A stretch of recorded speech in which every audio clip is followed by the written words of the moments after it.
Welcome to Scrollin', a podcast about the Elder Scrolls Online. I'm Ket. I'm Davius. This is episode number 65.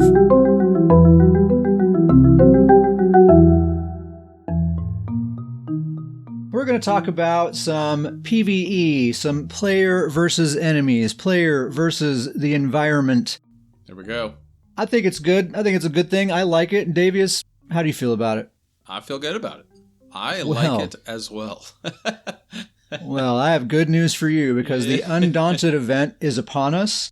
There it is. By the time listeners are hearing this, then it's already live. But for us recording this, it's going to be the day after tomorrow. So Thursday, November 18th through Tuesday, November 30th. The Undaunted event will be going on. What happens during the Undaunted event is whenever you defeat a final boss in any dungeon, then that boss is going to drop a special, treasure box, and that can contain treasure maps, surveys, vendor items, crafting materials, style pages, undaunted keys, and more.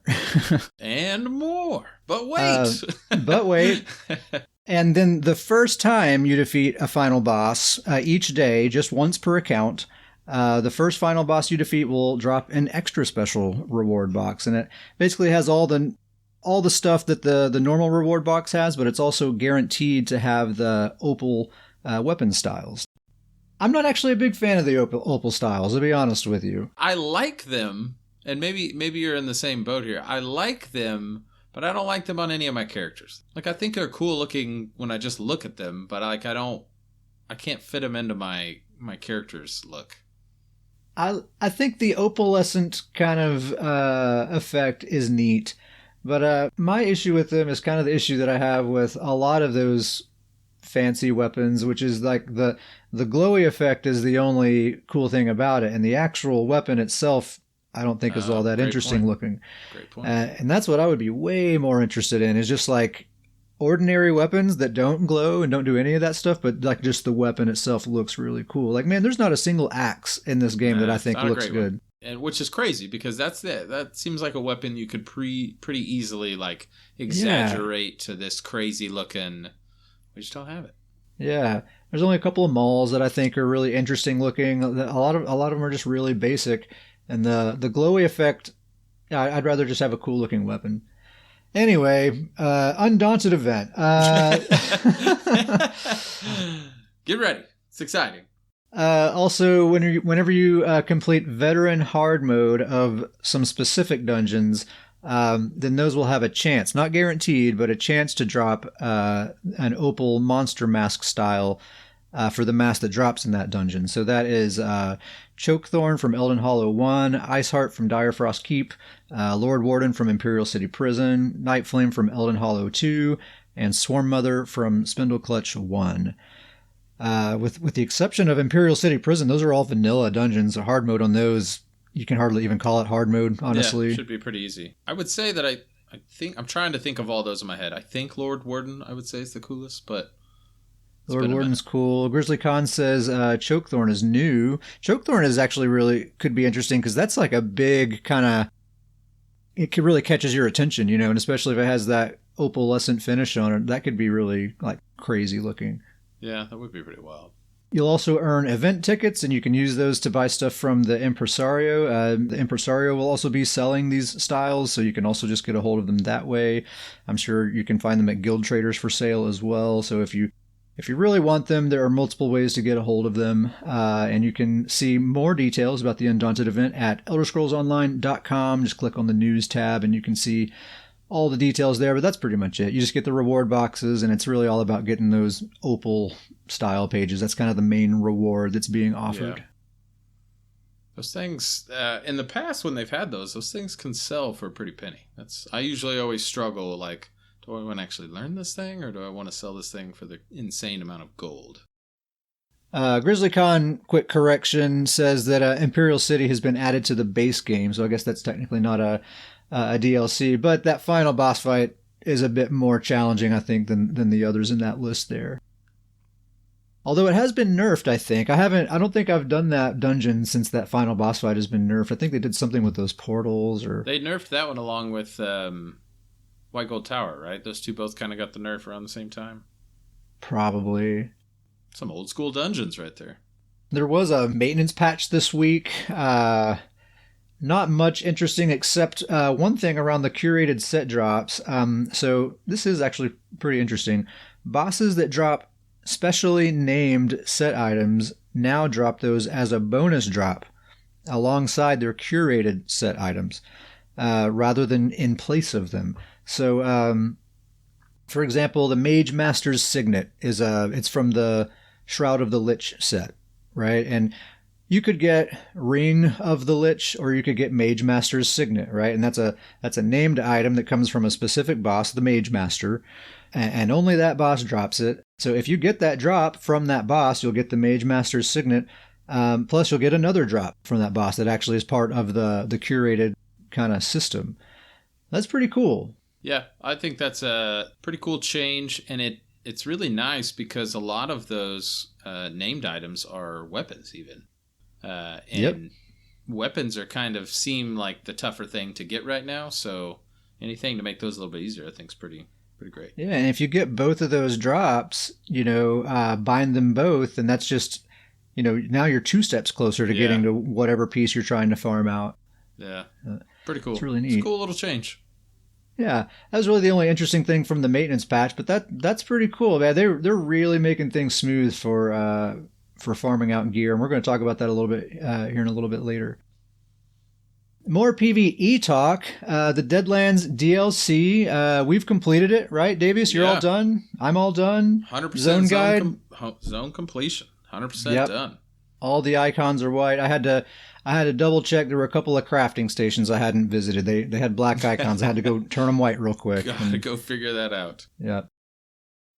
Man, I was surprised with how much I enjoyed this. I think I say this almost every DLC release. Like my first impression is like, okay, it seems kind of okay, and then just it pulls me in, and the further I go, the more I like it all the way to the end. And that's kind of how this went for me. Yeah, I would even say about this one for me is that I was probably, I would say, the least interested in actually doing this storyline, but it may have been, I'd have to really think about it, but it's probably up there towards the top of the storylines for me. I was very happy that I actually went and did it because I was kind of planning on avoiding it or at least putting it off for a while just because I wasn't super interested in the whole, it seemed very heavy in the Daedra Dremora theme, and I was kind of like, okay.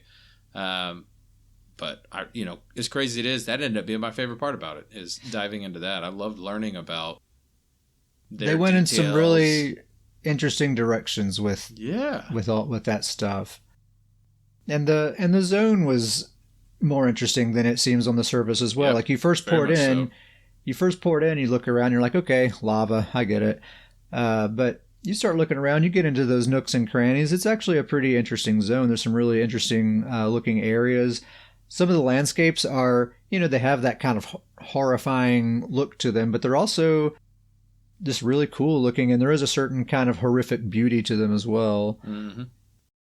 But yeah, the zone was really neat, and I was kind of surprised to find, I think of the Deadlands, I'm envisioning this just sort of total barren landscape, like no life can live here.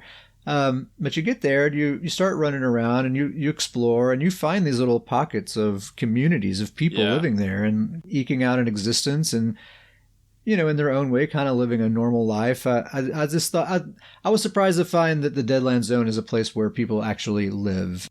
Yeah. The lore, getting a glimpse into that lore was surprisingly really, really cool and really, really interesting. Mm-hmm. The dialogue on this storyline was fantastic. They did a great job with the dialogue and the NPCs. Yeah, I thought there were a lot of really good lines. I thought all of the voice acting, for the most part, was really entertaining. They really captured my attention. I was paying attention to what they were saying most of the time. Madam Wim, I think this is a new character, right? We haven't seen her before. I believe so. It's in the Elder Scrolls lore, it's difficult. There's so much, but I believe believe Madam Wim is new. She seems like one that we will probably see again. I feel like a lot of effort went into like the character design, and you can tell that voice actor is really good. Like I feel like this is a character they've invested in and will probably come back in the future in one way or another. That's probably a mainstay NPC going forward. Yeah. She's pretty cool. I kind of like her. She just kind of trades in secrets, you know. That's like her currency. She's not interested in gold. Don't pay me gold. Just what do you know? Tell me what you know. And I think that's really cool. Grizzly Khan says, like Murkmire, they did a great job in the Deadlands, making the zone feel actively dangerous and traverse. Yes, that's something I wanted to mention as well. Absolutely. Except they kind of dialed it up a bit in that regard, I think, in certain areas. But yeah, there's like these like fire explosions happening randomly. There's like lightning strikes happening. There's poisonous plants. There's those like floating eyeball tentacle dudes just floating overhead, just kind of... just creeping me out. It definitely is a unique zone, and it's its own thing. I was kind of expecting like a Cold Harbor clone, but it really isn't that at all. It's got its own vibe going for sure. Yeah, really, really well done. High quality. Anyway, Madam Wim, she's a dark seducer. If you were wondering like what type of Daedra she is, that's what she is. Kind of hot. Right, I think there's probably going to be some people expressing some romantic interest in Madam Wim. So who was your favorite NPC? Can we say our favorites? Is it too much of a spoiler? Probably Larenth is the one I was most intrigued by, and the one that I was most looking forward to like talking to her again and seeing what's going on there. That makes sense. But she's next on our list. Larenth, the Dremora. Man, I don't even know what to think about her. I don't want to give away any spoilers. It's kind of hard. We talked about it openly last night, right? Just off the record. And it's hard to talk about it, how we really feel about Larenth without giving away some really crucial stuff towards the end of the storyline. And I'm sure there's people who haven't finished it yet, but she really threw me for a loop, man. That's something I can say. She threw me for a major loop. Indeed. I will say, if you haven't gotten to the end yet, after the climax is over and you're just kind of wrapping up with everybody, that final conversation you have with Larenth there in Fargrave, I would strongly recommend checking out some of those optional dialogue lines and really exploring what's going on there. She's a character with a lot more depth than I think she's been given in the past as far as the writing goes. And some of the stuff she said about like where she's going and what her motives are, like going into the future, was very, very interesting to me. And Davis, you said, I think I kind of disagree with you on this, and it's interesting how this can be interpreted so completely oppositely. But when we were talking last night, you said they thought they were setting her up to be like a major character that returns later, and I kind of felt the opposite. I kind of felt like she was saying goodbye for a while, like kind of telling me you're probably not going to see me again for a while.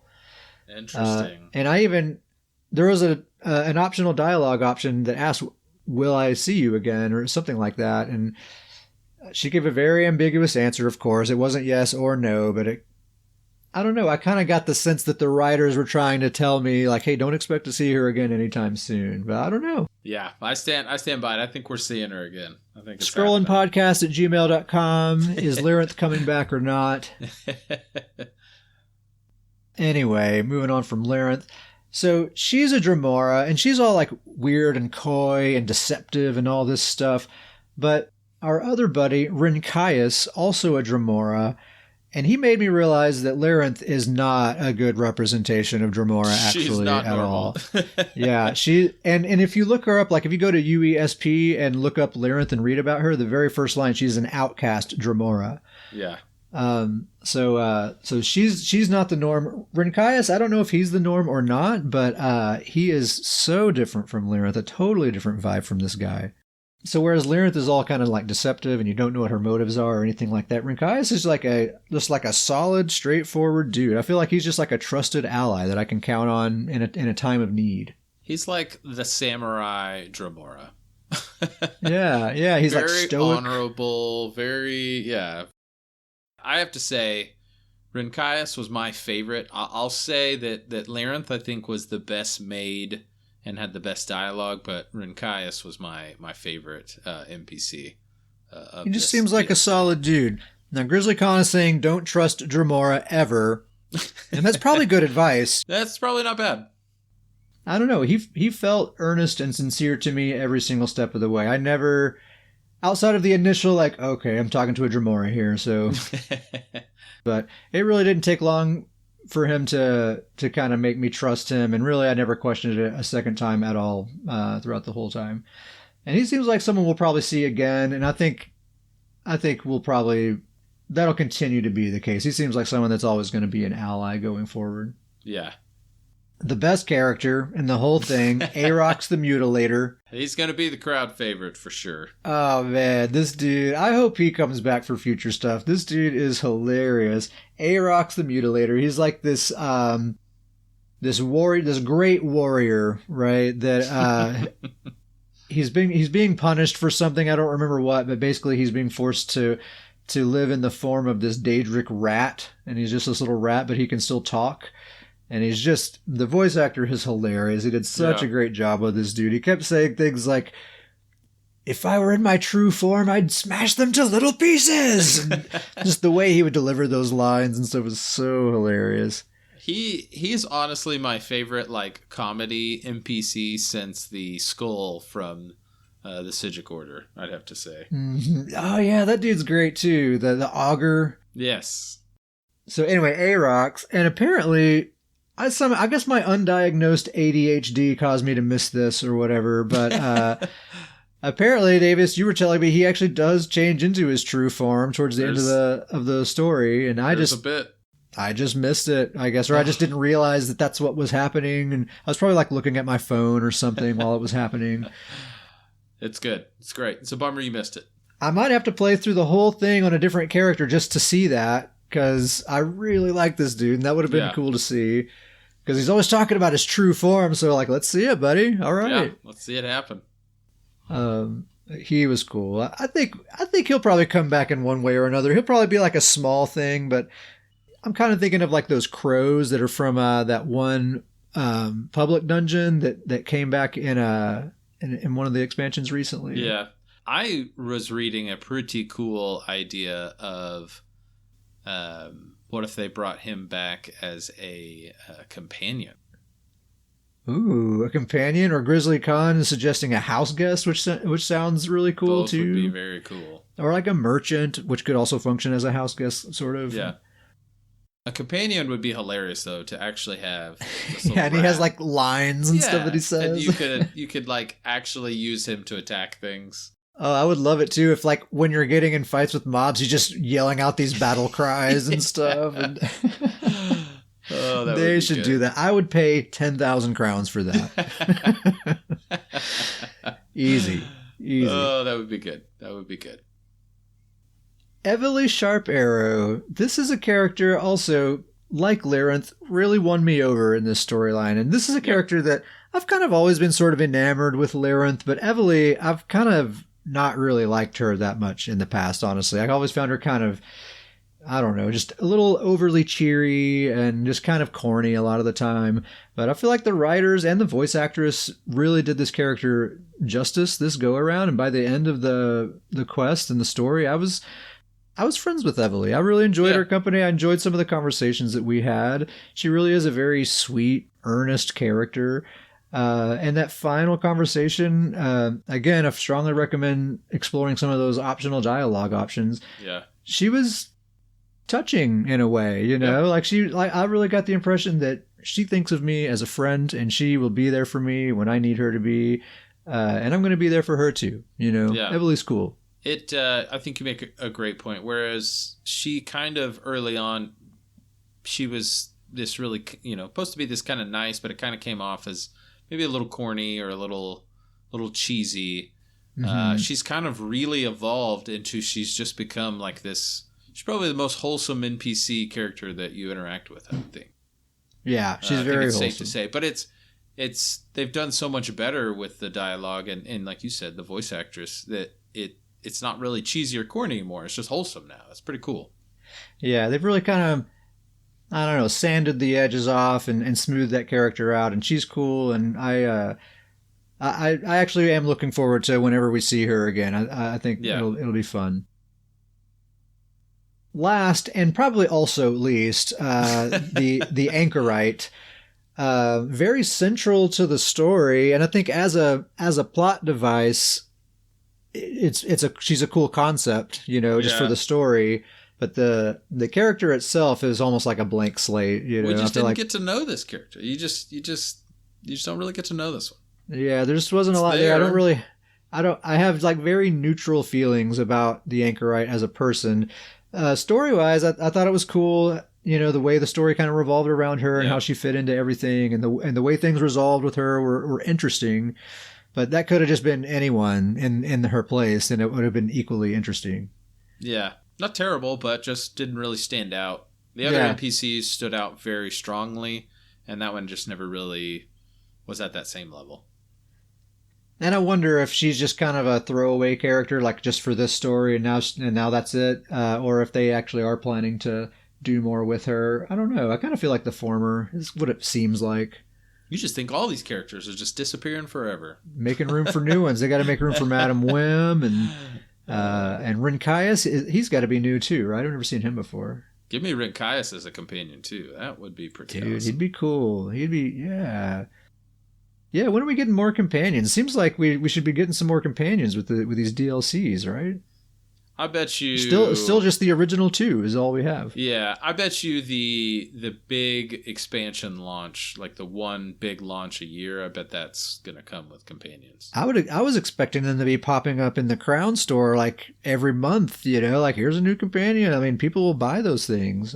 It seems like they'd be going nuts with that. Money to be made there, it would seem. I'd like to see, since we're seeing everyone's companions all the time, I'd like to see some variety so that it's not just the same 2 all the time. Since you can't hide their heads or anything. Yeah, we need. It'll be really cool when we have enough to where it actually is kind of a diverse group.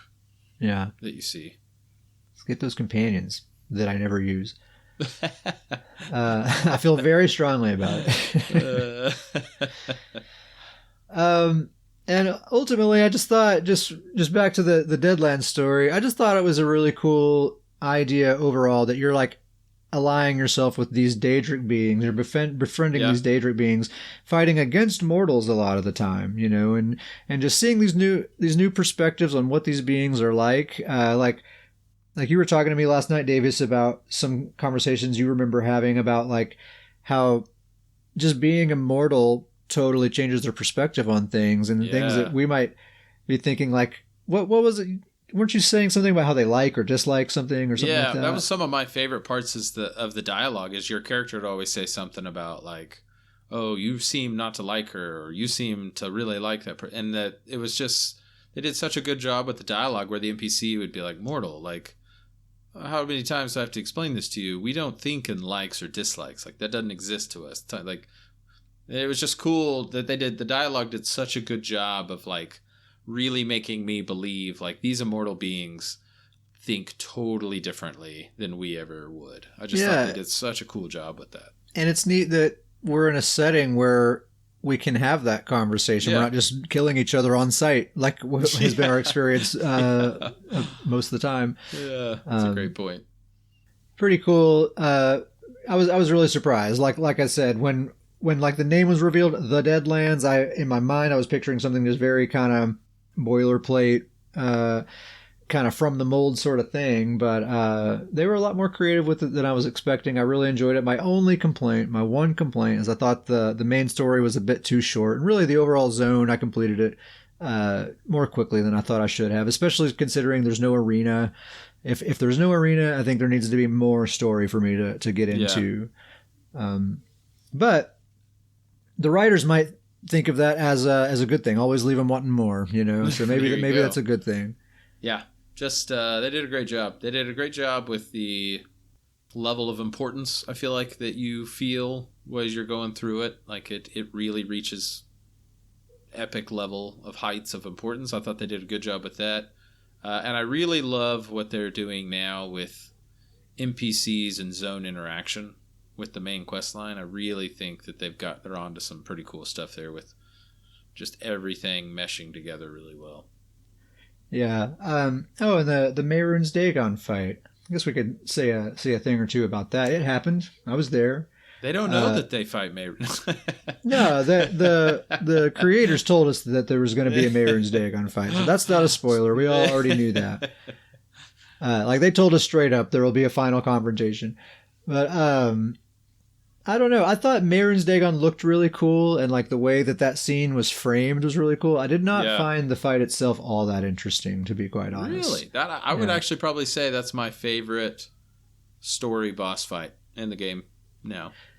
It might be mine too, just based on the visuals, because it did look cool. It looked amazing. But like the fight itself was just, you just activate this synergy. The animation for that special attack was really, really cool. You're just talking about the mechanics.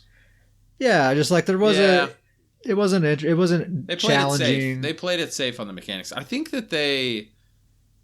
think that we'll see challenging boss fights. At least in story stuff. In story stuff, boss fights are just not going to be that challenging. I don't necessarily need it to be challenging, maybe just more interesting, because I felt like this one was just like activate a synergy to break his guard, then you can attack him until he's invincible, and then you have to activate the synergy to make him not invincible again so you can attack him. And I thought they could have made that a little more interesting. Again, there was no arena and the story was kind of short. They could have pizzazzed that up a little bit, I think.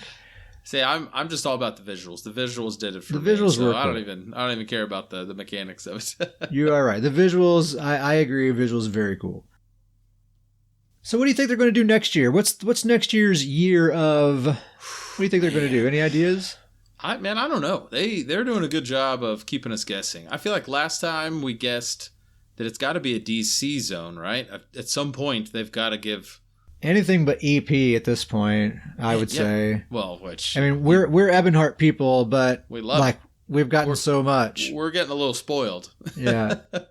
I honestly have no idea. I will say, I'm going to throw one out there that I would like to see.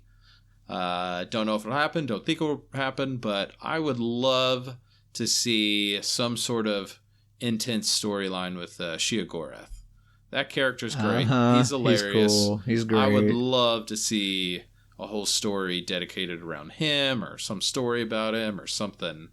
I think that would be really cool. And he's a fan favorite too. That would be a home run, easy. Yeah, I think that would. Yeah, they're getting money off of it. We're all gonna love it. I think it would be pretty great. I would like to see something centered around Redguard. I think that's something I've kind of been thinking of for a while now. I think there's a ton of potential with Redguard. Yeah. I don't think they've ever done anything really focused on them. Redguard have a kind of like that Aladdin, Arabian Nights kind of aesthetic, which I think, with this team's modern capabilities of designing a zone in a city and all that, like they could do some really cool stuff with that kind of aesthetic. That could be I think a really cool city, and it would be a great time to buff the actual race of Redguard because they are not great. Yeah, you forget that they even exist, don't you? But also another great opportunity there is Redguards are descendants of Yokuda, which is where the Sword Singers come from. So there could be like a way lore-wise to like make a new skill line or a new would be weapon rework or something like that.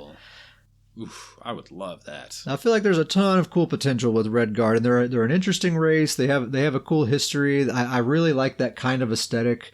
And that Sword Singer skill line, I think there's some potential there. There's definitely something there. That would be pretty cool.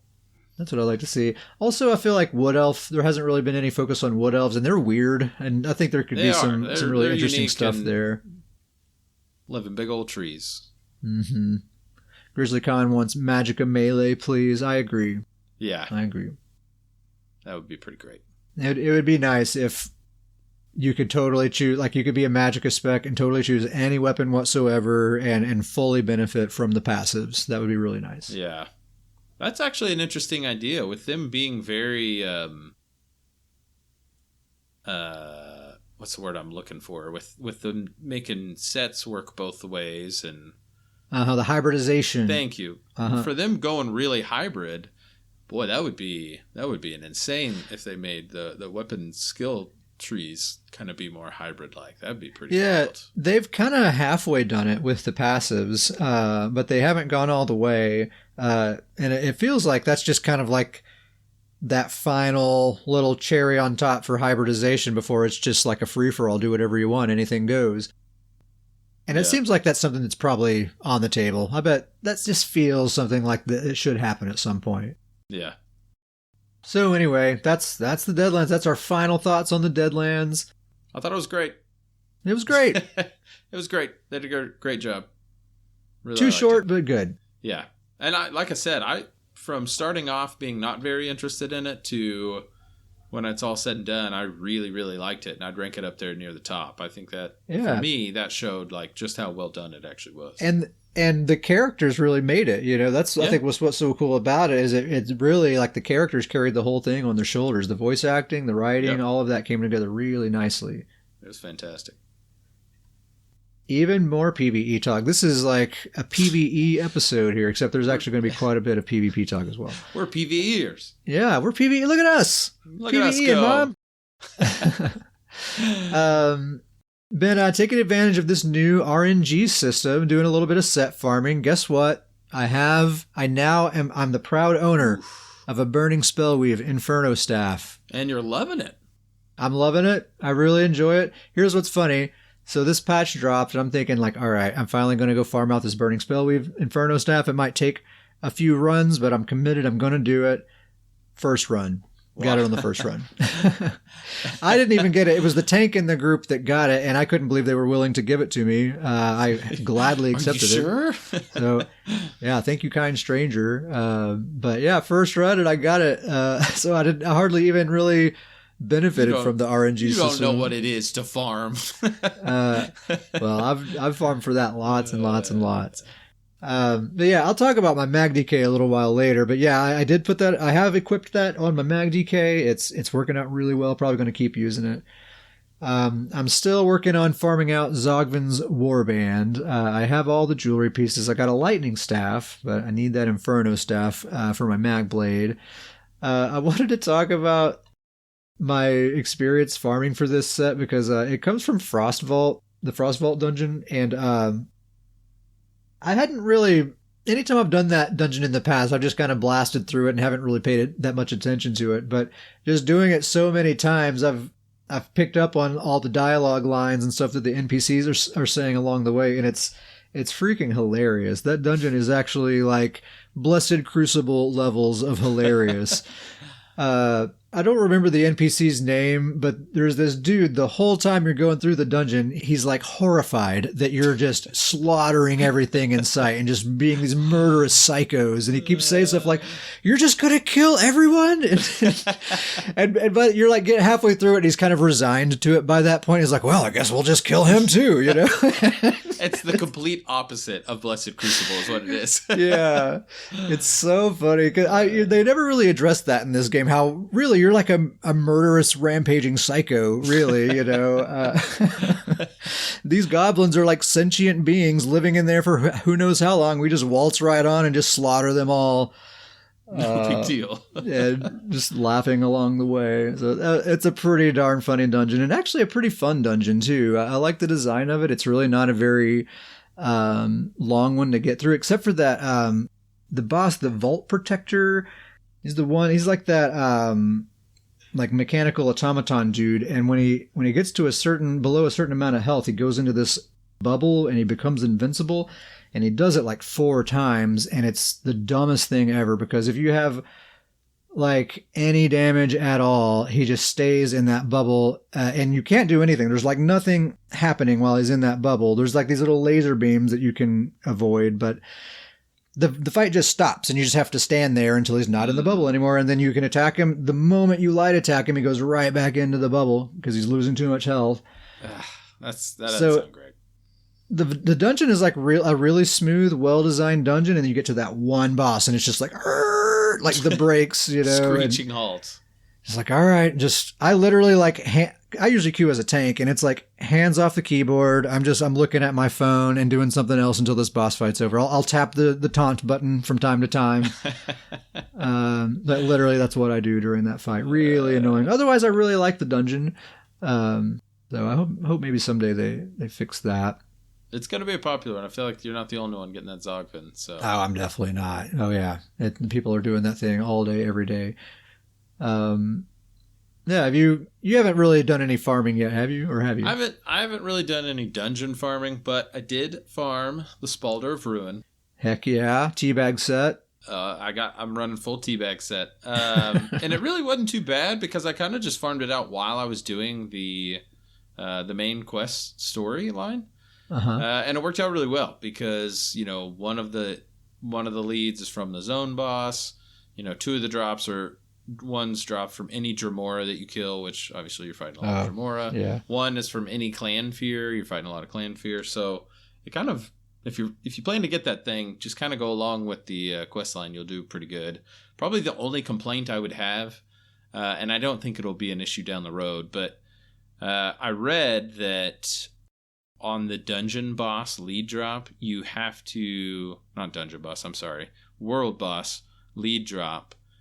When you fight it and that world boss dies, you have to be in like the top 12 DPS in order to have a chance to get the lead. And if you're not in that top 12, then you won't get the lead. Right now, it'll be easier to do like a little later. Yes, later on, that's not a problem. Right now, there's like 60 people hanging out, waiting for that world boss, and so, I had to farm him a couple of times. But I was like, I don't know if I'm in the top 12. If I didn't get it because I just didn't get it, or I didn't get it because I'm in the top 12. Yeah. So it's like I have no idea. I hope that I'm in the top 12, but I got it eventually, and I'll talk more about that thing later on. But I am in love with how well it's working out. Nice, dude. I also farmed a mythic item as well. It's not really part of the RNG thing, which is kind of what this segment is about, but you're saying I messed it up. No. Yeah, actually, yeah. No. Yes, actually. Totally ruined the podcast and the rest of the episode's canceled. Mike. No. I finally got the Gaze of Sithis helmet, which I'm going to talk about that with my MagBlade here in a minute. Nice. But that thing was surprisingly not as much of a headache as I was expecting it to be. I think I just got lucky, but it didn't take me very long. That's disappointing to hear because that thing was a massive headache for me, if I remember correctly. Yeah, it seems disappointing. I'm not disappointed that you're not miserable, but you could be a little miserable. I could see how a couple of those leads could definitely be a real pain. I just happened to get lucky. But I still got to get the Zogvin's Fire Staff. I think I have like maximum 15 runs to go if I'm extremely unlucky, which so far seems like that's what I'm on track for. Oh, I thought I would just say about this set farming thing. If you're kind of looking for some numbers here, so body and jewelry. If you do a dungeon, say you do a dungeon that has 4 bosses, then between like 8 to 10 runs, you're going to have every single body and jewelry piece that dungeon can possibly drop of all 3 sets. So if you're farming anything but weapons, that's going to be a breeze. 10 runs or less, you're going to have everything. Plus, people are a lot more willing to trade non-weapon items. Yeah. Weapons, there are basically 39 total weapons, and those only come from last bosses. So 39 runs to get every single weapon. Oof. That's a little bit. I wish they would make the weapons drop from any boss. I wish they would just kind of not make that just the last boss. I think it'd be a nice little fix. Someone might correct me on this. There might be some named weapons that come from other bosses. I'm not sure about that, but weapons are supposed to be special. I kind of get it. There are people in zone chat selling guaranteed drops. That one's interesting to me.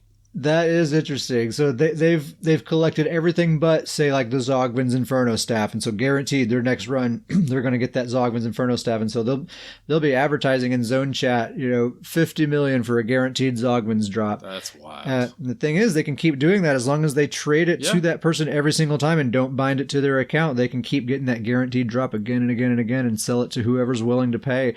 I wouldn't be surprised if they get people to bite on that too, because people really want that staff.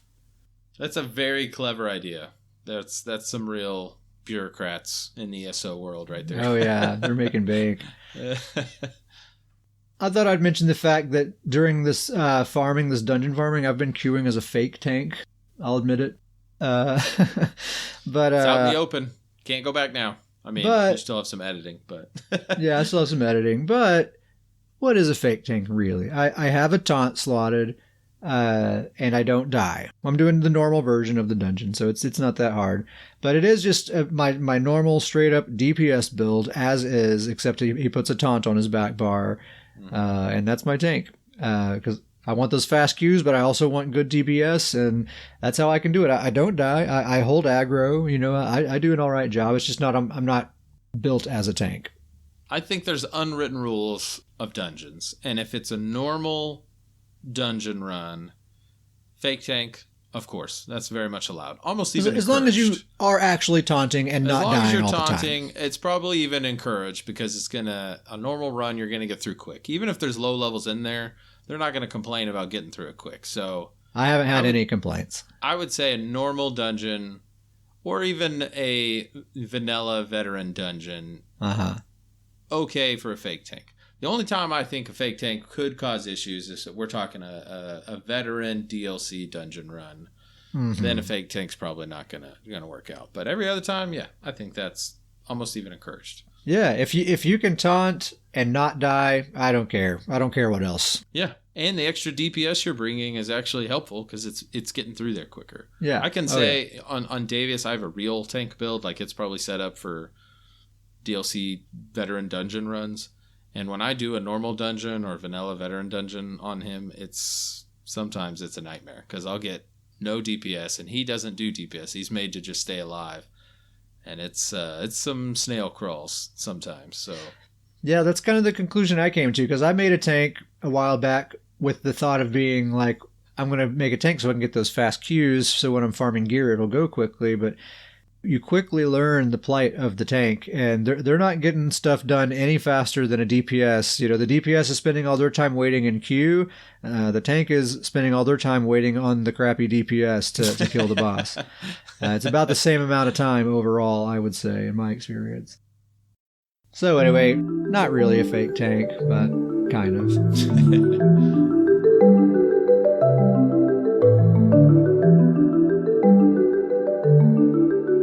So that's enough PvE talk. That's a lot of PvE talk. We lied. Let's talk... We're not actually PvEers. Well, we talk kind about of are. PvP. Talk about a little PvP. Battlegrounds are back. They're back, people. They're all the way back. Yeah. Let the good times roll. They're fun. They're good.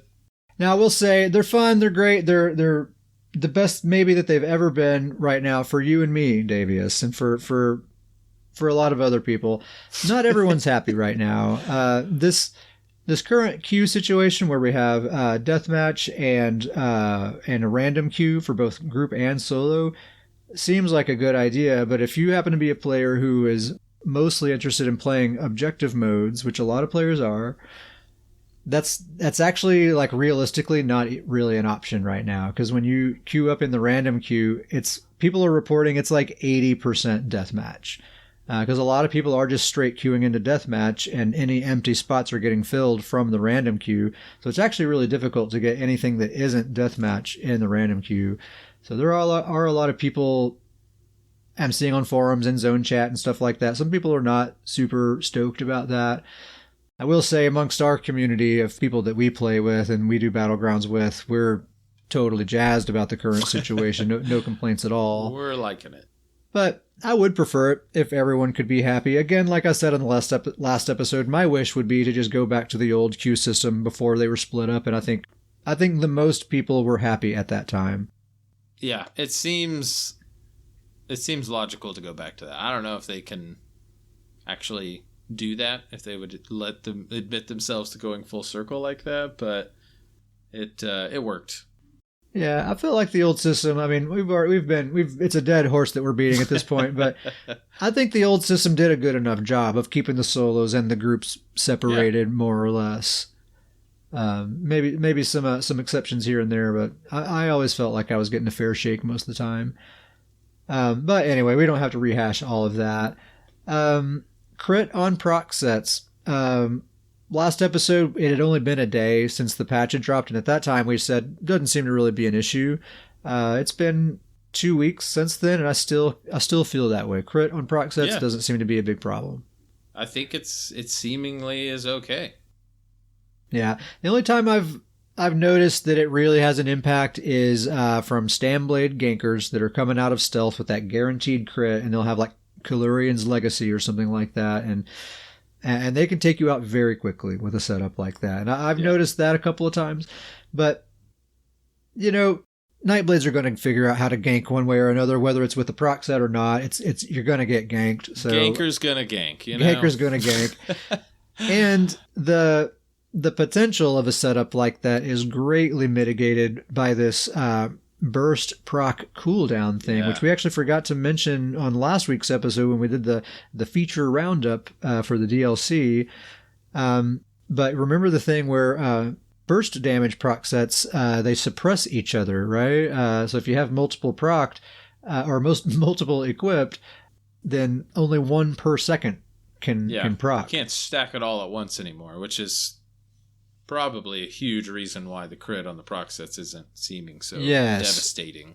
I think that's exactly it. The fact that they made that change, but also added the crit, it kind of balances out and feels about like it did before, as far as like the environment's volatility and that sort of stuff, which is not bad, I don't think, right now at all. Another kind of feature of the current BG's meta is it seems like this might be a DK meta. I'm actually not sure if that's the case or if it's just a very popular class to be playing right now. Everybody's just having fun is what it is. No. Yeah, I think that might be a big part of it. Here's the thing. If it's a DK meta, then that probably means Battlegrounds are in a healthy state. Yes. I will take a DK sign. meta. A DK meta means things are working well. Yes. I've said before, I think DK is the least cheesy class of all of them. If DKs are out there doing good, it probably means that combat balance is probably in a pretty good spot. So I don't know if they're actually the meta, as in like the most effective tool available. It's hard to imagine DK actually outperforming Warden when you kind of look at all the metrics and all that. I still even probably Necro. Necromancer, yeah. I still feel like Stam Warden is like the complete package when it comes to PvP, and it's hard to beat them out when you're talking meta. But DK is in a very, very healthy spot, mostly because of the combustion passive getting super duper buffed. So that just enables Dragon Knights to have better sustain than they've ever had before, which has always been a weak point of theirs. And in PvP, well, in PvE too, more sustain basically just translates to more damage. And that just gets converted to damage. Yeah. And they're doing a lot of damage, and they're feeling very comfortable to play here lately as well. You don't feel like you're just like fighting for resources all the time. I've been playing with my Magicka Dragon Knight, and I'll talk about her a little bit later. But it's the best that character has ever felt, as long as I've had that character for sure. And it's just been a really long time since I've seen people in guild chat or in the forums and stuff complaining about OP Dragon Knights. I just feel like you see that sentence appear on the screen, you're like, wow, when's the last time I saw that? It's been some years. You just lean back and smile a little bit and be like, these are the good times. Yeah. I do not think Dragon Knights are overpowered right now. I think they are simply powered. Yes. And I think these overpowered Dragon Knights that seem overpowered, I think what it really is it's a very good player that's stoked to play on a Dragon Knight because they recently got buffed, and they would smoke you no matter what character they were on. It doesn't have to be a Dragon Knight. I think that's most of what's happening there. I would agree with that. I think that Dragon Knights, it's actually safe to have a Dragon Knight in a Battleground again. Yeah. I think people are having a lot of fun with that. Yeah, because Dark Convergence got nerfed, which it's still being used quite a bit, but just the BG volatility, it's just a lot easier to be a melee character and be in that brawl, whether you're a Dragon Knight or not. Plus, they got these nice buffs, so they're feeling very, very good. Like they were indirectly buffed and directly buffed, Yeah. Also, StamBlades. Nothing really particular happened to this patch for StamBlades that favored them necessarily, I don't think, but I'm noticing a ton of brutal StamBlades in Battlegrounds here lately. Like, just super effective gankers. They're out there ganking. I don't want to mess with them. I don't want anything to do with them. And my opinion on StamBlades, like how they fit in on Battlegrounds, has completely changed, completely shifted from a year ago. Because I used to say StamBlades aren't great team players, and the one way that they can kind of pull their weight, the one thing they have to offer a team in deathmatch is just getting lots and lots and lots of kills. And if they can't do that, log in with a different character, you know? But now they are doing that. They very much like, I totally don't mind at all. If we have a stealthy StamBlade on our team that's like not hanging out with the team all that much and he's hanging out in stealth a lot, but he's just got like 23 kills at the end of the match, I feel like in my book, he's pulling his weight. He's taking people off the map, which takes pressure off of me, makes it easier for me to do what I'm doing. I'm seeing a lot of StamBlades do that here lately, and I think it's nice. I don't like getting ganked by them, and it's very frustrating in that moment. But it's just nice to see them able to play the way they were designed to be played and having success with that. I would say the biggest change I've noticed is that not even that long ago, when I would see a StamBlade and I'd see him, you know, go into stealth, and I would see it happen, and you know, maybe your team's in front of you or something like that. You'd see him stealth, and you'd go, okay, hold on. Like, you'd go and stand out in the center and be like, all right, hit me so I can see you again, and so I can kind of find you. And now I've noticed that in Battlegrounds, I'll see a StamBlade go into stealth, and I'll be like, oh, like there's like a fear that hits me, and it's like, oh gosh, like I'm gonna run and get with my team real quick. Like, I do not want to be picked off. Yeah, I think it was the Flames of Ambition patch did a lot of good things for a lot of specs, but I think StamBlades benefited maybe a lot more than a lot of other classes. So it's cool to see them. You know, like I said, in the moment when I'm fighting one, I don't think it's cool, and I'm angry, and I don't like them. But in general, it's fine. I'm glad that they're doing well. I'm glad that the StamBlades get to have some fun. Good for them. Aside from there being a lot of Dragon Knights, aside from there being a lot of StamBlades, there's also a whole lot of healing. I don't know where it's coming from, or I don't know like why everyone is like healing all of a sudden, especially like I said, like the volatility of the environment is down. Like, you can actually like breathe a little bit and stay alive, you know, without spending all of your resources doing so. But for some reason, there's just so much healing going on, even in the solo queue. It's the PTSD from what Dark Convergence is. Just always hitting heals and max heals. You're probably right. It's probably just left over from that. Like, that's just what you have to do to survive. To stay alive. Yeah, so much healing.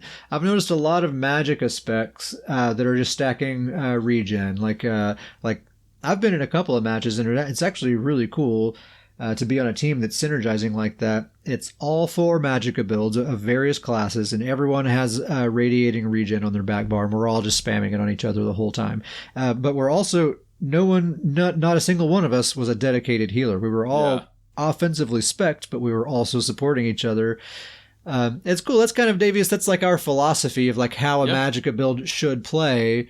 And I've been on some teams, it's like nothing but that. And it works really, really well, of course. It kind of reminds me of the stamina vigor of old. Yeah, exactly. Man, I do miss those days, except I kind of don't.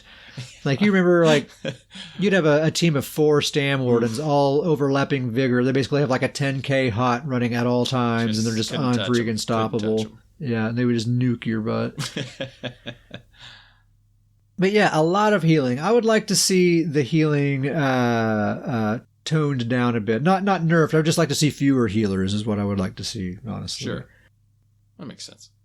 Dark Convergence and Plague Break are still very widely used. They were nerfed. They are less annoying, but still annoying. Still very annoying. Still extremely annoying. I would still like to see less. Yeah. It's easier to deal with than it was before. That's for sure, but it's still being used quite a bit, maybe a little bit more than I'd like to see, especially by necromancers. So it's annoying. Plague Break, really not so much. I don't really care. That's, again, kind of like Break's before. Not really an issue. It's not a huge issue, but Dark Convergence is still annoying, and it definitely hasn't like completely disappeared like we were kind of expecting it to. Yeah, unfortunately. And if I can be very specific, Dark Convergence on a Necro in the lava map. No. Cheating. Oh, I'm so sick of being forced into the lava. Cheaters. And then a Necro ult hitting me while Dark Conversion. It's just like, yeah. Come on.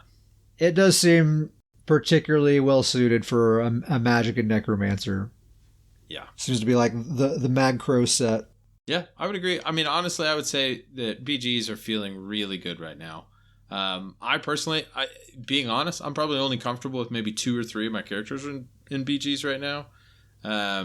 But even when I'm testing out the other ones that I'm kind of still getting a feel for, the BG still feels really good. Even when the actual match, it like score-wise isn't going good, it still feels really good. And it's been a minute since a BG can feel good when the score's not going good.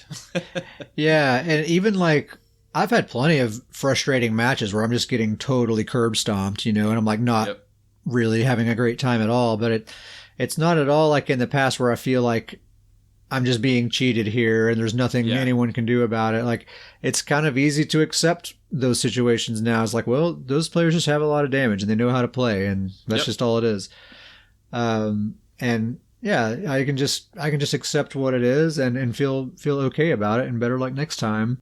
But really, the number of good matches versus bad matches, way more good than bad, way more.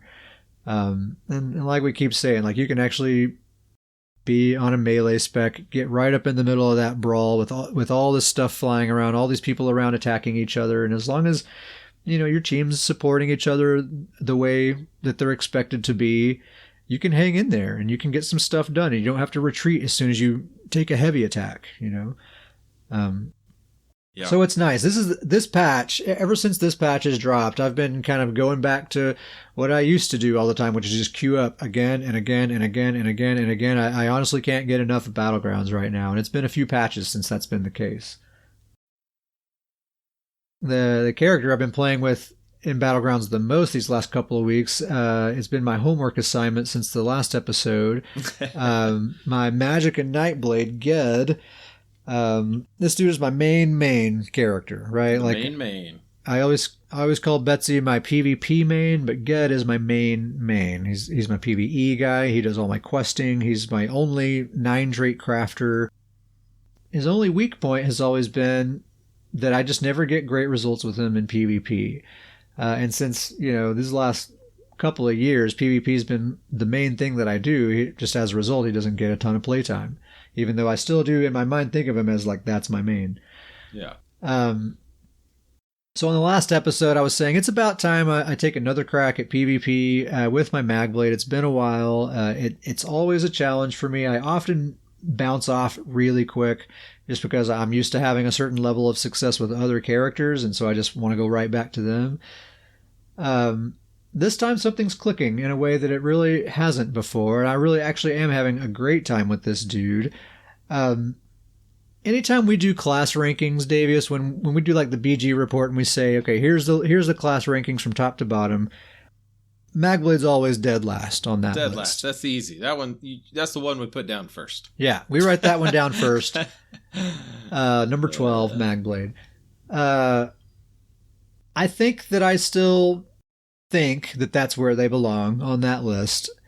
But I don't think they're as far behind as I previously thought. I think they are totally well equipped. They can totally be successful, but they are challenging to play, and you have to kind of be clever and really try to think of ways to trick your enemies into falling for your trap, because it's just the nature of your attacks. We've said lots of times before, people just know how to counter it. They know what's coming. It's very easy to counter in a number of ways, and so if you're gonna have success, you're gonna have to be clever and tricky. Before I kind of dive into all that, I'll talk about the build. So last week, I was saying I just kind of threw together a build out of gear that I already had. So that was Crafty Alfiq, Spinner as a front bar only set with a Fire Staff, Maelstrom Resto Staff, and Ring of the Wild Hunt.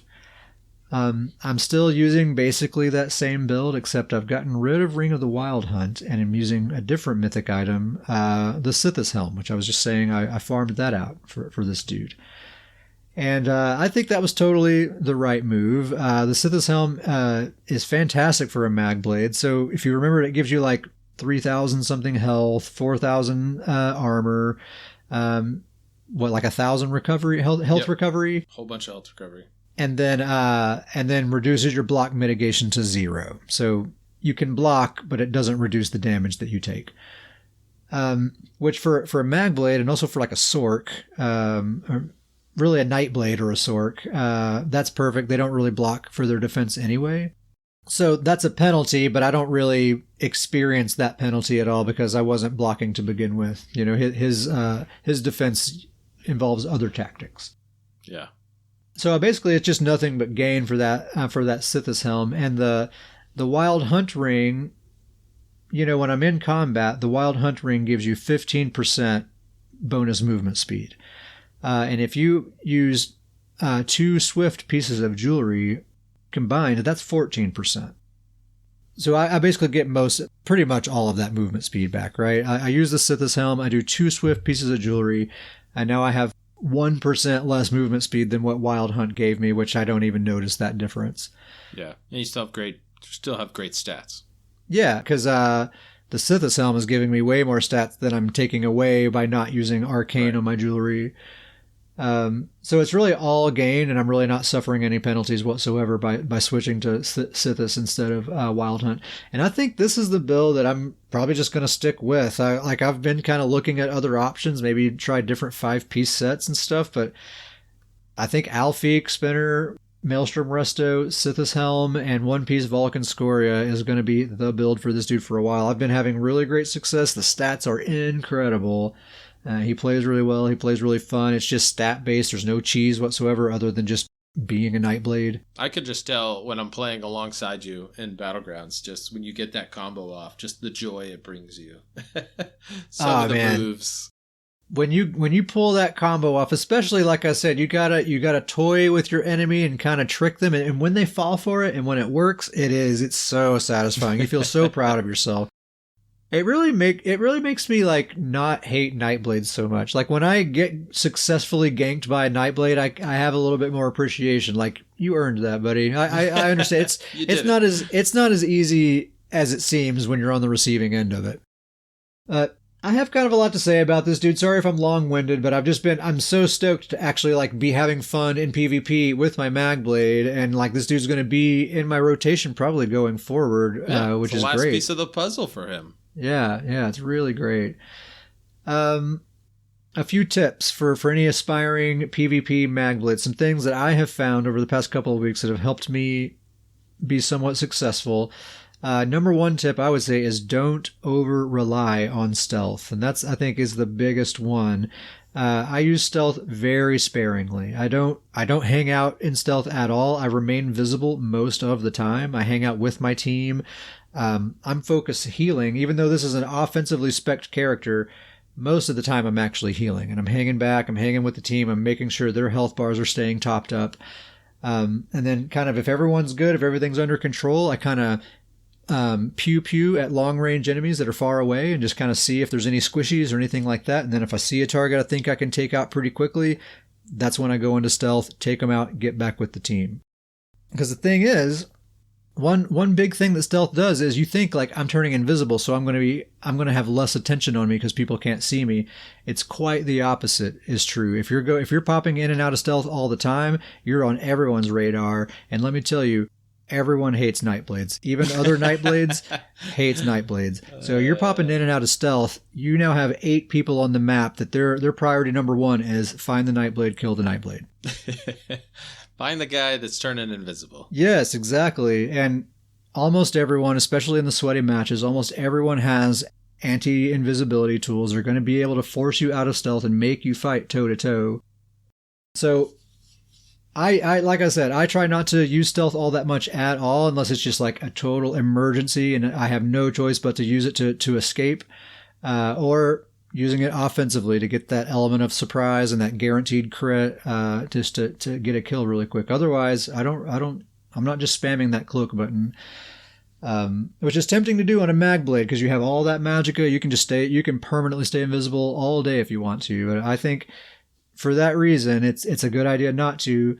Another good reason is when you are staying invisible all the time, just it causes you over time to forget those basic PvP fundamentals of good positioning, choosing your targets wisely, all that kind of stuff. And like I said lately, since Nightblades are so popular, everybody has anti-stealth tools. They're going to pull you out of stealth. And if you haven't been kind of in practice of observing those PvP fundamentals, you're going to be in a bad situation and you're just going to stand there and get roasted, you know?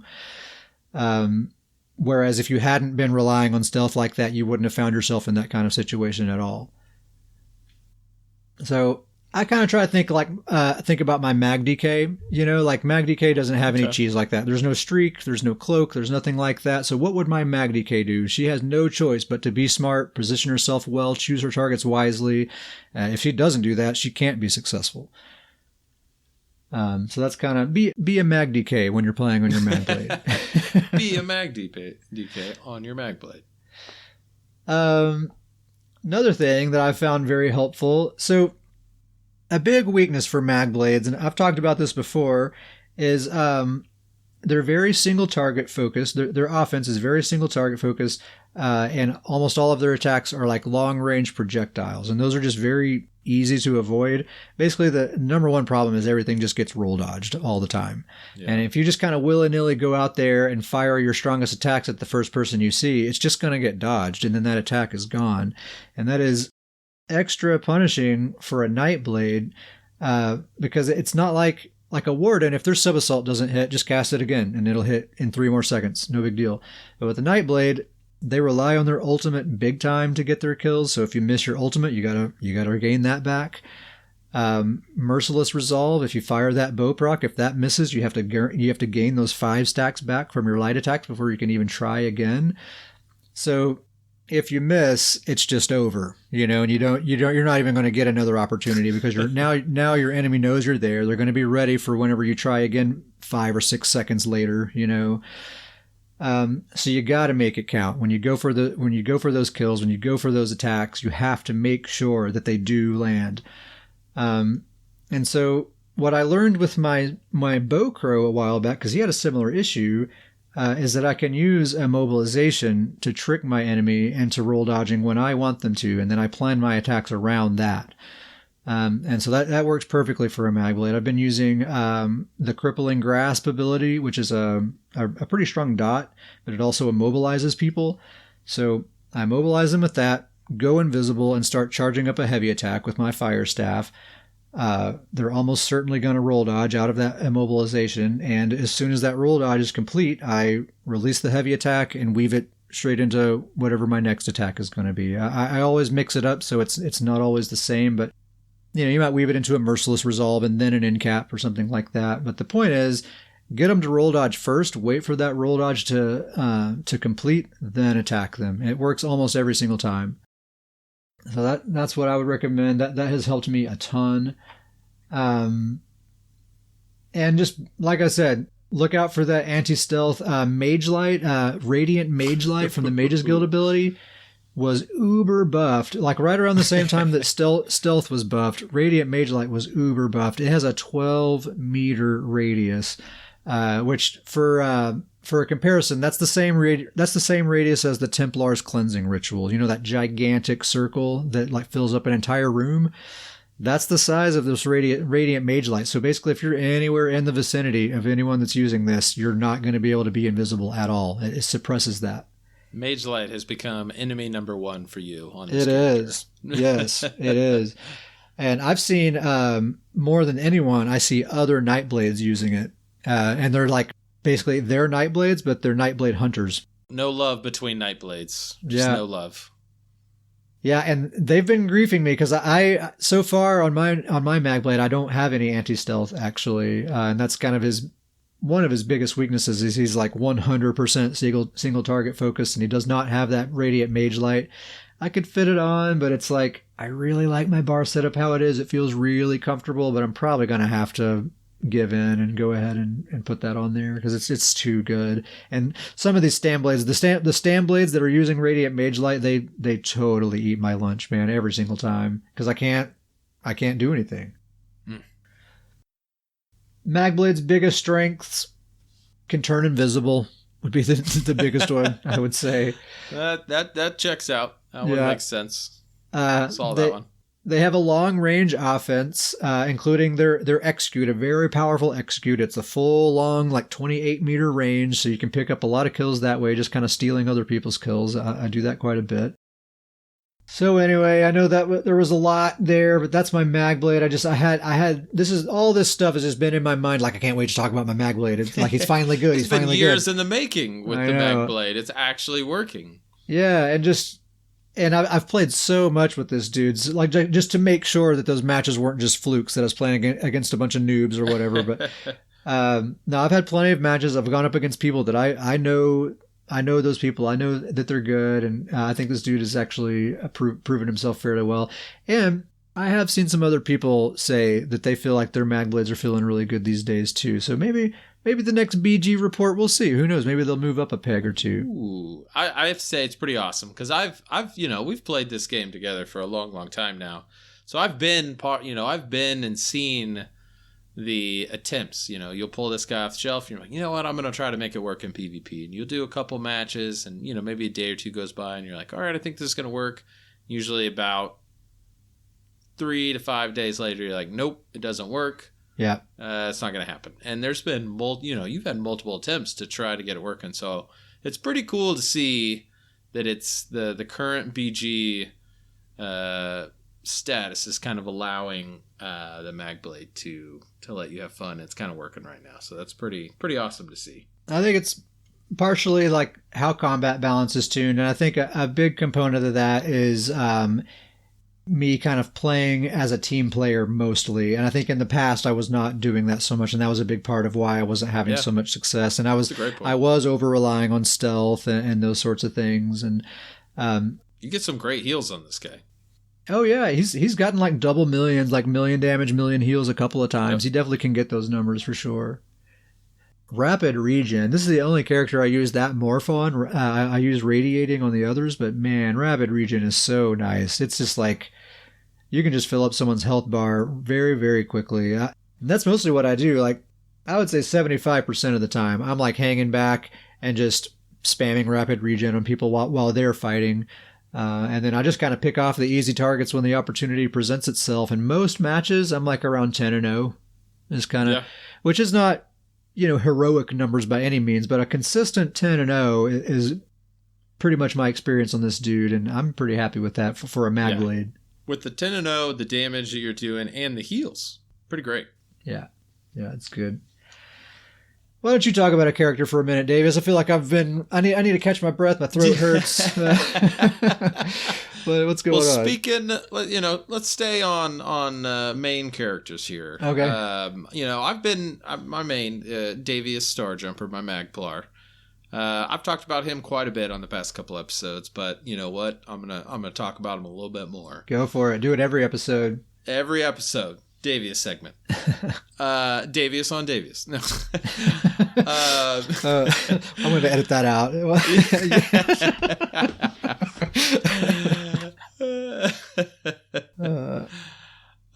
So just to start off, I'm going to go in just the build right now is 5-piece Spell Power Cure, 5-piece Powerful Assault, the back bar Maelstrom Resto, and then I do the 1-piece Swarm Mother, and that's strictly just for the stats. And then the newest addition, the Spalder of Ruin, which I am absolutely loving. I'm loving it too. I'm loving that you're wearing it. As well you should. I don't have it for myself, but I am loving it when you wear it. Just a reminder, it's a support heal-only build, but really the biggest part of the build now is what those sets all together do. And they give 997 weapon and spell damage buff for my entire team. Beautiful. So the first thing I want to get into here is just, the Spalder of Ruin changed a little bit, where they changed it from a damage reduction to a recovery reduction.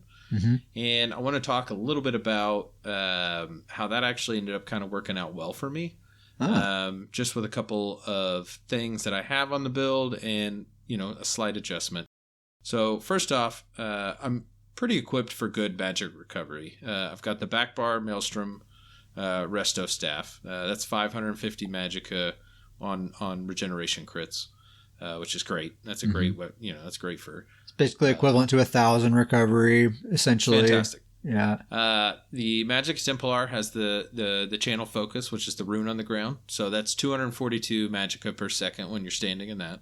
No, not when you're standing in that, just while it's active. Yeah, sorry. So you're getting great recovery from that. And then the last is that, and this was actually a recommendation of you, and I'm really glad that I've done it, but I swapped Breath of Life to Honor the Dead, which is, I think, a little bit less popular morph.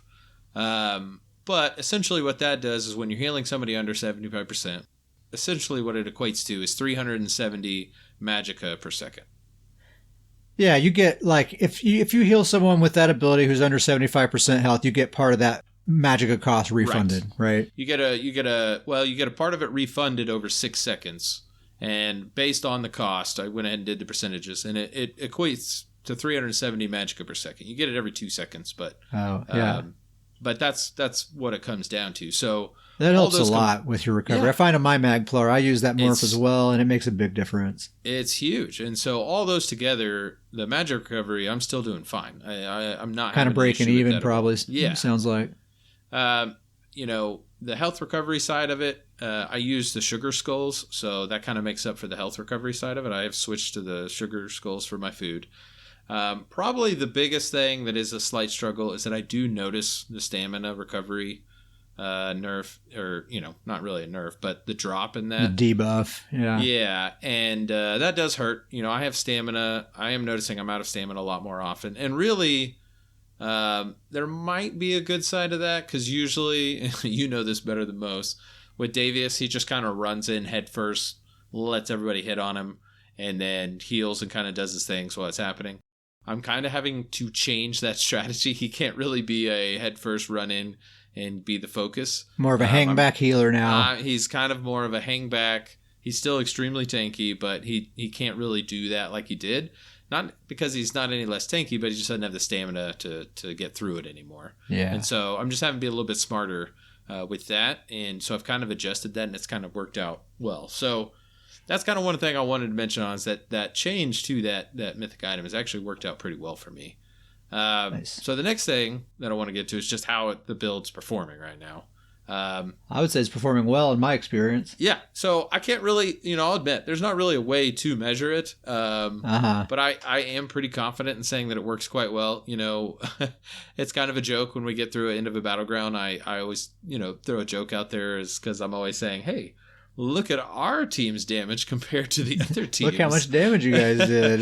Look how much damage you all did compared to what the other team's doing. You're not saying it, but we know what you're thinking. You're like, 30% of that damage is mine. Yeah, that's mine. I want it. It's mine. Yeah. Let's do the math right now. How much damage did I do? But yeah, I mean, I honestly, I don't say this about my builds, but I can honestly recommend, this is such a fun build that I really would recommend to players who love to play support. Like, make this build, play it. It is extremely effective. Your teammates will love you. And it works really well. I mean, this thing can really take a team to just insane heights with how hard it can make a team hit. Or even just a single, like we were in duos, and like I was on my StamDK Bad Sally, who she normally performs really well, but she just absolutely, like, players are made of paper when I have you running around with me. And it's cool too, because now that there's proc scaling, it scales off of your offensive stats now, so your build actually benefits those proc builds as well as, it benefits everybody basically. Yeah, it works really well. It that's got to be like the most possible spell damage that you can give to another player, right? Like, that build surely has to be it. I'm pretty sure from my research it is. I'm a little frustrated that it's 997. 3 points short. That 3 points, Zos. Just give it to me.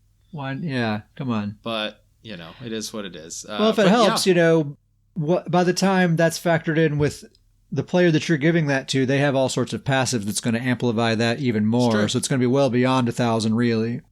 Yeah, and, the other thing that I like to say about this, too, is it's...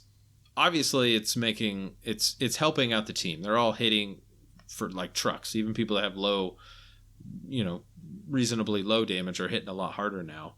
But it's also helping me with my heals, because now those players are staying alive a lot easier, because now all of their heals are healing for a lot stronger. Yeah. Now they're doing stuff that's keeping me alive more when they're throwing a rapid regen around or regeneration.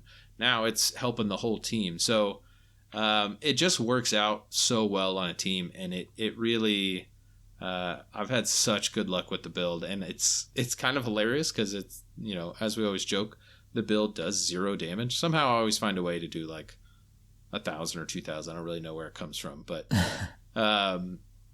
it does 0 damage. But it's one of my favorite builds right now. I'm having so much fun going into Battlegrounds and playing with this build. And the heals have been great. He's doing really well in heals. He's hitting 1 million heals every now and then, and it just works really well. It's neat that we're both lately just logging in with our OG tunes, the ones that we started out playing with together. It's the OG. And yeah, it's neat to go back to that. Cool, man. Is that it for that dude? Is that all you wanted to say about him? Yeah, that's mainly what I want to say about him. He's working really well. And like I said, I recommend it. If you like playing a support build, throw that build out there and just go and test in a Battleground. You'll have a lot of fun. Yeah. I recommend it as well. I recommend having a friend that runs that build, and then you run a damage build. Get your friend to run this build, and you just get your damage character. It's going to be great. Well, I was super stoked to talk about my MagBlade. I'm almost equally stoked to talk about my Magica Dragon Knight, Misato Katsuragi. As we were saying earlier, it's Dragon Knights all the way down right now, and I had to get in on that hype. Because I've always loved Dragon Knights, and sustain has always been their weakness, and their sustain is better than it's ever been. And so, I've just been checking it out. Plus, I got that Burning Spellweave staff, so I'm just super hyped to use this build.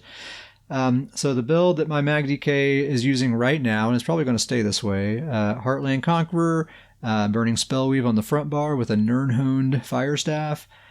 Maelstrom Resto on the back bar, Malakath Band of Brutality, and One Piece Doma House. A real standard DK build, like really just kind of meat and potatoes DK build, I would say. But it worked super duper well. The stats look great. A reminder of Burning Spellweave: when you deal flame damage, you apply the Burning status effect and increase your weapon and spell damage by 490 for 8 seconds with a 12-second cooldown. Just to give an example of how good this recovery buff is that they've gotten here. So, Burning Spellweave, while you're in combat, basically guaranteed you're going to be applying the Burning status effect every 12 seconds, just from this one set, right? So with the buff to the Combustion passive, that, if you do the math, that basically equates to about 166 Magica recovery that you're getting. Equivalent, right?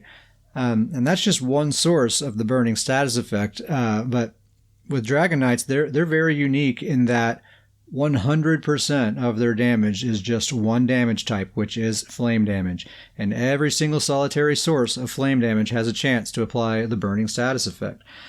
When I just do a test against a single target dummy, just one single target, when I do like my normal rotation of abilities that I use for my combo, I'm applying the Burning status effect on average about once every 3 seconds. Which, if you do the math there, that's going to come out to about 600 Magica recovery equivalent, which is quite a lot.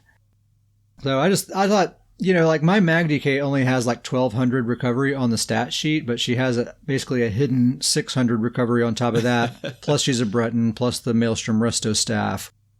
So actually, the sustain feels extremely comfortable, and I'm all damage. Otherwise, I have the damage Mundus Stone. I have damage glyphs on all my jewelry. Really, not a ton of investment into sustain. It just feels great. Really, for the first time ever, and I feel like I really have like some bite to my damage that I haven't had before because I'm able to invest that little bit of extra. It's really nice. Aside from the sustain buff, though, man, for a MagDK, this new Flame Lash buff is amazing.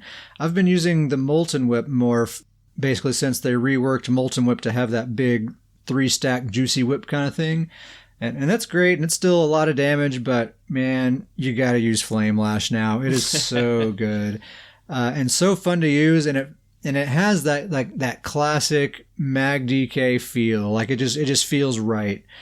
So I just want to read the description of this ability because it's kind of confusing, and I just kind of want to break down what's happening. So if you strike an immobilized or a stunned enemy, you set them off balance. And then if you target an immobilized or off balance enemy, you get that Power Lash proc, which cuts the cost in half, deals extra damage, and it heals you for quite a bit. And remember, one of the changes they did to this ability is there's no more cooldown on that Power Lash proc. You can get it again and again and again as long as the conditions are being met. So what's interesting is, so you strike an enemy who is immobilized or stunned, sets them off balance. If you target an enemy who is immobilized or off balance, you get the Power Lash proc. So immobilize meets both conditions, right? So my combo, what I do is I gap close into someone, I debuff them with Engulfing Flames, and then I immobilize them with Talons. And then I hit them with my whip, and since they're immobilized, I get that Power Lash proc right away on the very first cast. And if that whip lands, then I'm setting them off balance, which means I continue to get more Power Lash procs because off balance also procs it as well. And I think off balance lasts for like 7 seconds. So you just get it over and over and over and over and over. And you're just hammering away on this person and healing up. Every single time you land one of those attacks, you're getting almost like a 10k heal every single time. So it makes it, not only do you have this extra sustain now that's enabling you to stay aggressive, you also have this built-in offensive heal that's allowing you to stay aggressive as well. So it's so nice, and there's so many times that you're getting that Power Lash proc when you're not even trying to. They're just off balance for some other reason, or they're, someone's using the Frost Staff, so everyone's getting immobilized all the time. So those conditions are constantly being met, and it does that special spin attack. Whenever you get the Power Lash proc, she does that, or the MagDK does that spin attack. So it just looks cool every single time, and you're just doing it over and over and over again. And it's just awesome. It has that classic, like I said, that classic MagDK feel, that everything's kind of relying on crowd control and being off balance and staying aggressive and all that kind of stuff. Really, the way I've always thought Dragon Knights are supposed to play, even though I haven't really been playing them that way until now. So, yeah, that's the MagDK. Her stats are in a really great place. She has 30k health, 28k magicka, 20k stamina, 5300 spell damage when Burning Spell Weave is procced, which for a magicka build is a lot. It's a whole lot. It's a lot. And like I said, recovery is low, but that's deceptive on the stat sheet. It actually feels very comfortable. And I'm a recovery junkie, so, if that's coming from me, take it from me. It's very, very comfortable. You can go really low on the recovery on a MagDK right now. Strongly recommend MagDK. Strongly recommend that Flame Lash morph and using the Talons along with Fossilize. I've talked about it on a previous episode. That is just a brutal, absolutely brutal combo because you immobilize them with the Talons, and like I said before, they're probably going to roll dodge out of that. And as soon as that roll dodge is done, Fossilize. And they just wasted that stamina roll dodging, and now they're going to have to waste more to break free. And then after they break free, they're still immobilized because that's what Fossilize does. Yeah. It's a nasty combo. It is absolutely brutal. I think that's all I had to say about the MagDK. Make yourself a MagDK, guys. Davius, get yours leveled up. Get him geared up. It's going to happen. Make it happen. It's going to happen one day. Yeah, your MagDK, she's killing it right now. I mean, all the damage, you mentioned how hard she's hitting all the damage, but once again, the heals that she's throwing out there are pretty spectacular as well. Yeah, just like all my Magicka characters. She's totally an offensively spec'd character, but I would say like if she gets 1 million damage, she probably has like 600k heals. Yeah. Pretty good. Yeah, and just like everyone else, she when I say like she stays aggressive, that's, when I've chosen a target and when I'm in combat, I keep the pressure up. But otherwise, just like I was talking about with my MagBlade, I'm a healer most of the time. I want to hear more about Thane of Pain, Davius, your MagSorc. What's going on with this dude? Oh, Thane of Pain. StamSorc. Did I say MagSorc? You said MagSorc. I meant StamSorc. Old Thane of Pain. So, a little interesting. It's I'll go over the build here. It's 5-piece Briarheart, 5-piece Swordsinger, Torque of Tonal Constancy, Torque Sorcs, always keep it up. Back bar Master Bow, and then I have 1-piece Swarm Mother just for the stats. Very nice. But here's the thing. Let's talk about Old Thane of Pain for a moment here. You know, I'm in a real struggle with this character because I switched to a two-hander. I used to be a dual wield because old Lord of Nords, who's kind of just my favorite character right now, also is dual wield, and so every time I was playing with him a dual wield, it just made me want to play on Lord of Nords. So I thought, I can't have two of these spin to win builds. I gotta throw a two-hander on this guy. I gotta make it work. The build is fine. The stats look good. The damage is good. I can't get myself to like two-handed. I'm just struggling with it. Dual wield, when he was dual wield, it seemed like he could just zip in, throw a bunch of damage, kind of sprinkle damage everywhere, and then when there was someone that was low, I could just focus in, take him out, sprinkle more damage around, kind of get out of there. And two-handed just seems so singular focused. And it's kind of like when you're in a fight and there's a whole bunch of people running around, you kind of just have to pick one and then kind of pick your fight. If they kind of bail out of there, or maybe you do lay in a whole bunch of damage and they get fully healed up, then you kind of have to choose, all right, am I going to go after this guy again, or am I going to switch it to a different one? I'm just struggling with the two-handed build right now. I feel like dual wield is just right on a StamSorc. It's just like what the universe intended, I'm getting worried, and this is, prepare yourself. I'm getting worried that maybe I'm just starting not to like the StamSorc. I don't know. Well, just let him use dual wield. Just have two dual wield characters. Two dual wields. That might be the way to do it. It might be the way to go, just because dual wield just seems, I don't know, it just seems so much better. I like the fact that they have AoE capabilities. I very much like the spammable for dual wield. Yeah, it's great. So much better than and I know Dizzying Swing. It's a great ability. People kill me with it all the time, but that cast time is just. It's nothing's worse when you invest in that cast time for 2 or 3 dizzy swings. They 2 of the 3 miss, and you're just like, man, to me, I just put all this work. To me, the only time Dizzying Swing is worth it is if you're on a build that has an absolutely monumental amount of damage, and you can make those Dizzy Swings really count when they do connect. But if you just have like kind of a lot of damage, I feel like it's not enough to make Dizzy Swing worth it for me. Because I feel like I can't keep up the pressure consistently enough to really take people all the way down. That's where Old Thane of Pain is. I really have got to. I think he's got a great build right now. I'm just not having fun playing it. So I think it's gonna have to change to something, because I'm not enjoying two-handed right now. That dual wield to do it. You got a better spammable. You got spin to win. I mean, it's a tornado animation. I mean, you're a StamSorc. It just makes belongs. sense on the StamSorc. Maybe I'll have to switch things around again. Then you could use daggers, get a lot more crit, which will help your critical surge, get a lot more use out of that, and the Briarheart, get a lot more use out of that. Yeah. I'm tempted to possibly see what Briarheart would look like on a MagPlar right now, with the kind of hybrids thing. Oh, yeah, I could see that. Yeah. I kind of want to test out Briarheart on a MagPlar to see what that would look like. I don't see why that would be bad at all, as long as you're doing like weapons and jewelry, or even a medium piece or two wouldn't be terrible, even with the new passives and stuff. Yep, that's what I'm thinking. So that's also not going in Thane of Pain's favor, is that I might steal his Briarheart set, but I've got to figure out something with him. StamSorc's such a classic class in Battlegrounds that, I mean, Streak is just one of the best abilities in the game, and so maybe I do want to get him working. He's got the great name now, he's got a great look. What if you don't use Sword Dance, or find some other Spriggan or something, and then use Crystal Weapon for your spammable? I've thought about Crystal Web. That's I've heard very good things about it.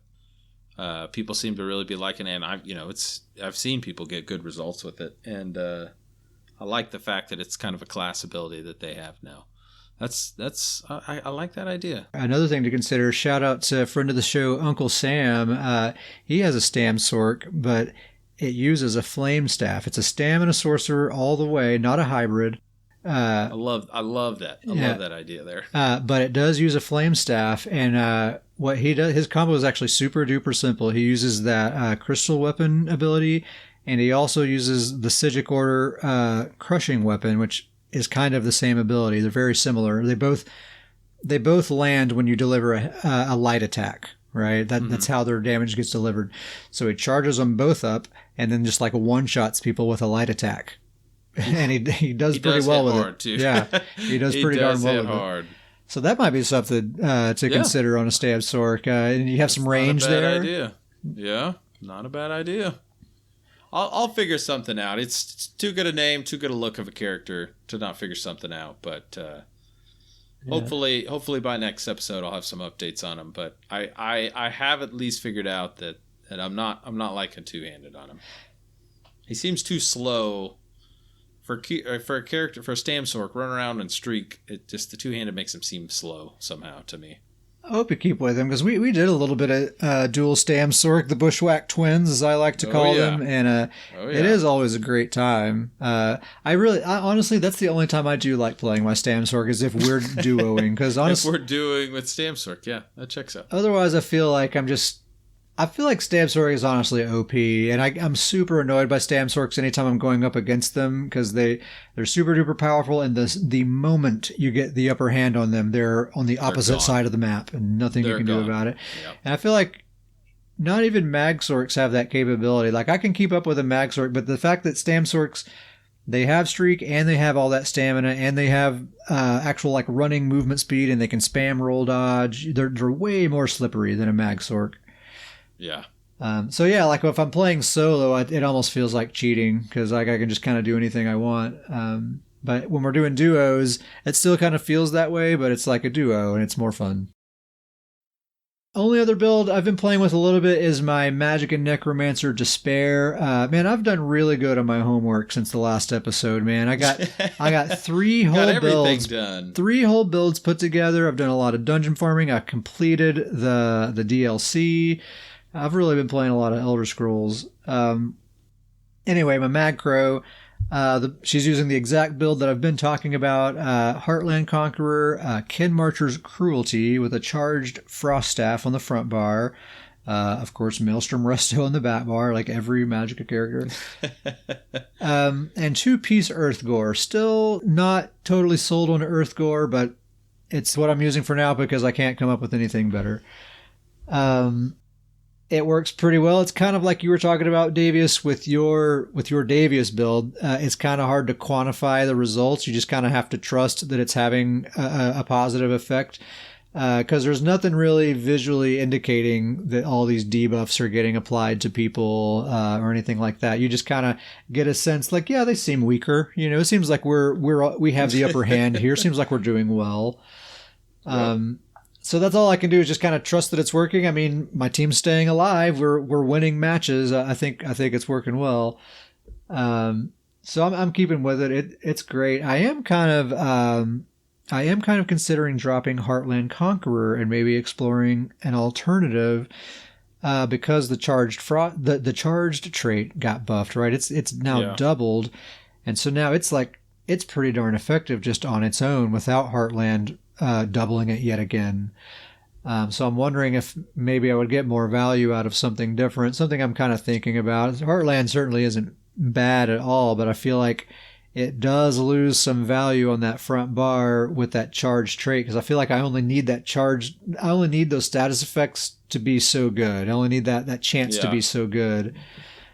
That's true. It could open up the possibility of that armor reduction set that you had looked at in the past. Yeah, it's a heavy armor set. It's the only problem, which that's that's a good thing, really, but I don't like heavy armor. Because Kin Marcher's heavy, too, so then I would have no choice but to... Ooh, you would, yeah, couldn't hide. Yeah. You couldn't hide from it. I'm using Heartland and light. I only do light and medium builds. You're probably right. That probably would be actually the move if I wasn't being stubborn on that. Yeah, this new MagCro Despair build you have, pretty awesome. We ran just to be trolly. You know, there's no way other way around it. Super trolly. We ran this build with the Davius build. Yep. So Davius was giving our team the massive buffs. Despair was just wrecking just all the debuffs for the other team. Yeah. And those were some fun matches. I'm from our side, those were just a heck of a lot of fun. I don't think they were that way on the other team, but yeah, our two random teammates were just like unstoppable, just gods for 15 minutes. It was pretty awesome. Yeah, it was pretty fantastic. It is perfect. I kind of have those polar opposites. Like you're all like cleansing and purifying and giving and strengthening everyone, and I'm like decaying and tearing people down and making them weak, and just having both is cool. They deal less damage, they're taking more damage, their heals are massively nerfed. Yeah. It's pretty great. It's cool. I think I've felt this way since Necromancers were introduced to the game. I think they are #1 top tier support class for Battlegrounds, hands down. Really, really good for that. Just like we've said so many times, locking down an area, just claiming it and saying, this belongs to my team, do something about it. You know, I dare you. Plus that intensive Mender. I know we've gone on and on about that, but man, that is just the most OP ability. Surely will be nerfed one day. I just can't believe it's as strong as it is and has been for so long. I don't really see people talking about it, and I can't believe it, man. My intensive Mender costs less than 1,000 magicka to summon the dude, and then he's doing an automatic 11k tooltip heal every 2 seconds. I could just be blindfolded. I don't even have to be watching the screen. He's just going to be taking care of it. He's for you and your teammates. Yeah. It's crazy. Yeah. It's seriously kind of baffling that it's as strong as it is and has been for so long and that nobody complains about it. Well, I'm not complaining either. Yeah. I love the ability. The other thing I wanted to just talk about a little bit is I've been in the old guild hall making some adjustments. All right, in your natural habitat. In the natural habitat. So first thing I gotta say is that the guild hall officially has Heartland Conqueror and Stoon's crafting stations now. We got to do a special shout out, right? Yeah, special shout out. Thanks to Danjevin. Yet again. Because of him. Yeah, yet again.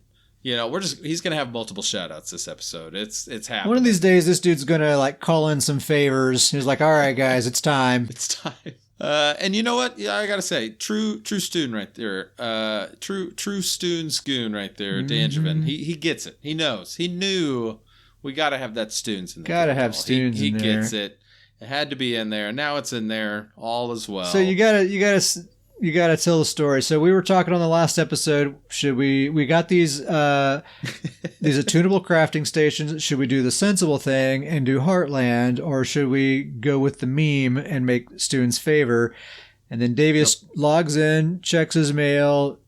Danjevin had sent him a whole new set of attunable crafting stations with a message that said, "Why not both? Why not both?" What a baller move, dude! Yeah, just fantastic. Legend, just awesome. And legend. Let me emphasize the first set of attunable crafting stations were also donated by Danjevin. Also, our transmute station donated by Danjevin. So basically, our guild hall, Danjevin owns most of it. Danjevin, aka Daddy Warbucks of Students Goods. Yeah, seriously, thank you so much, dude. We really appreciate it. So awesome. Can't say enough how much we appreciate. So we've got 2 crafting stations going, so that was fun to fit in there. I've got the new armory area set up, and I'm actually utilizing that quite a bit. There's 2 target dummies right by it, so it's working well for testing.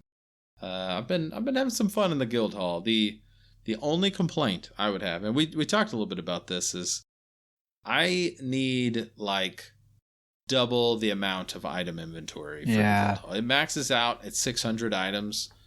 And I feel like I could just really do some really cool things. If they seems just give like me that's overdue. 1,000 slots. It seems like we're way overdue for an increase on those slots. Yeah. Yeah. I hate that every time I throw something in now, I've got to go find something to take out. I feel like it's really forced me to remove all of like the little small details that I had put in there originally. I've kind of had to take all those out.